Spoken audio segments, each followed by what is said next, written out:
नमस्कार, विराट 24 न्यूज में आपका स्वागत है। आपके साथ मैं हूं अनीता। इस वक्त की बड़ी खबर रीवा से है। खबर रीवा जिले के अतरैला थाना क्षेत्र से है, जहां पीड़िता द्वारा रिपोर्ट की गई कि वह दिनांक 22/9/2024 को दोपहर करीब 2 बजे अतरैला बाजार से मोबाइल बनवाकर अपने गांव जा रही थी। जैसे ही गंज मोड़ के आगे पहुंची, तभी मेरे पीछे से एक लड़का आया और मुझे जबरन खींचकर झाड़ी की तरफ ले गया था तथा मेरे साथ जबरन बलात्कार किया। उसके सामने ही उसका साथी दूसरा लड़का आया और दूसरे लड़के ने भी मेरे साथ जबरन बलात्कार किया। इसके बाद दोनों लड़के वहां से चले गए। फिर वहां से थोड़ी दूर में ही मेरी दादी बकरी चरा रही थी। मैं उनको सारी बात बताई।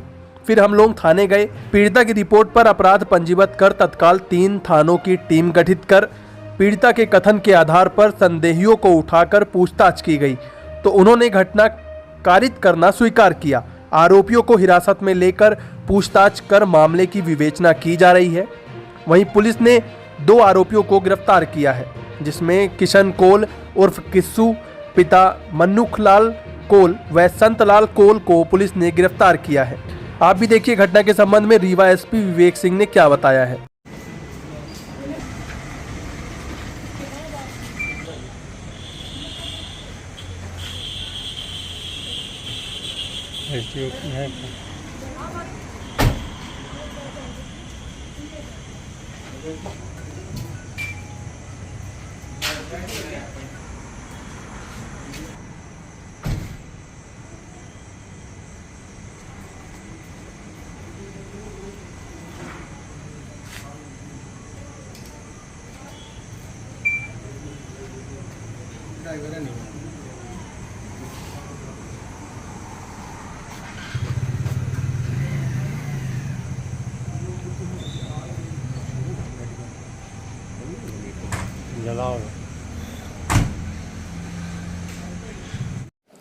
कल शाम को एक छात्रा है जो कॉलेज में पढ़ती है, तो कल छुट्टी के दिन वो अपना मोबाइल सुधारने के लिए अतरैला बाज़ार गई थी।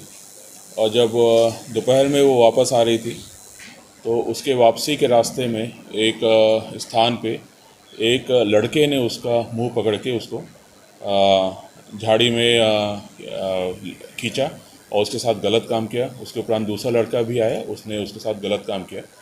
और फिर उसके उपरांत लड़की जब वहाँ से निकली बाहर, तो उस दादी उसको दिखी, तो उससे फिर उसने पूरी घटनाक्रम बताया। जिसके बाद फिर थाने पे आके पुलिस को सूचना दी। पुलिस ने फिर यहाँ पे महिला थाने में उसमें 0 पे FIR हुई और बालिका का मेडिकल परीक्षण वगैरह सारी कार्रवाइयाँ हुई। इसके उपरांत ही तत्काल ही पुलिस की इसमें टीम्स हमने एक्टिवेट कर दी थी।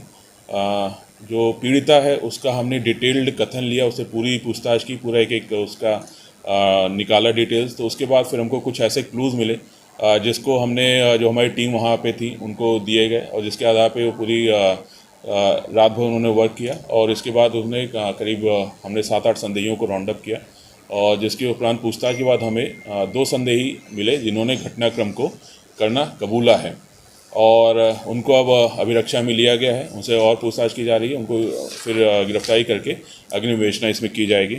उन दोनों जो संदेहियों का नाम किशन कोल है, पिता मनसुखलाल कोल, और संतलाल कोल, पिता लालजी कोल। ये दोनों आरोपी हैं 22 और 19 वर्ष के, और इन्होंने फिर ये घटनाक्रम करना कबूला है और आगे इसमें विवेचना जारी है। पीड़िता जो है उसको मेडिकल चेकअप हो गया है और कोई ऐसी गंभीर स्थिति नहीं है, उसको डिस्चार्ज कर दिया गया था। नहीं, और कोई इसमें शामिल नहीं है। यही 2 लोग का आया है कथन में, और जो इन्होंने अभी तक अपना एक बालिया जो कथन दिया है, बयान दिया है, उसके आधार पर यही आया है। लेकिन जो भी अगर विवेचना में पाया जाएगा उस हिसाब से अग्रिम इसमें कार्रवाई की जाएगी। आरोपी निकटवर्ती गांव के हैं उसके। नहीं, इसके परिचित तो नहीं है, लेकिन ये जरूर था कि जब छात्रा पीड़िता अपने गांव आती जाती थी तो उनको देखती थी एकदम, लेकिन उनका नाम और एग्जैक्ट उनको उसके बारे में पूरा डिटेल उसको नहीं मालूम था। लेकिन हाँ, ये जरूर था कि उसने देखा है, ऐसा उसने बताया था, जिसके आधार पर हमको ये अंदाज़ा लगा था कि कहीं अगल बगल के ही हैं सभी लोग, और जो कि विवेचना में हमको काफ़ी मदद मिली थी उससे। ये एक था छात्रा और जो मेन आरोपी किशन कोल है, इसके बीच में एक विवाद होना आरोपी ने बताया है कि एक दिन ये मोटरसाइकिल से जा रहा था, छात्रा के ऊपर कुछ कीचड़ विचड़ उछल गया था, बारिश हुई थी, तो उसके बाद छात्रा ने इससे कुछ शब्द बोले थे और जो इसको ख़राब लगा था और यही चीज़ उसके दिमाग बैठ गई थी और फिर शायद संभवतः उसने बदला लेने का सोचा था, जो उसने अभी प्रारंभिक पूछताछ में हमें ऐसा बताया और जिसके बाद फिर इसने इस तरह के घटनाक्रम को अंजाम दिया। ये घटना घटी हुई तो थाना क्षेत्र की कितनी दूर है? जी, ये थाना क्षेत्र से कितनी दूर? ये थाना क्षेत्र से मेरे ख्याल से 5-6 किलोमीटर।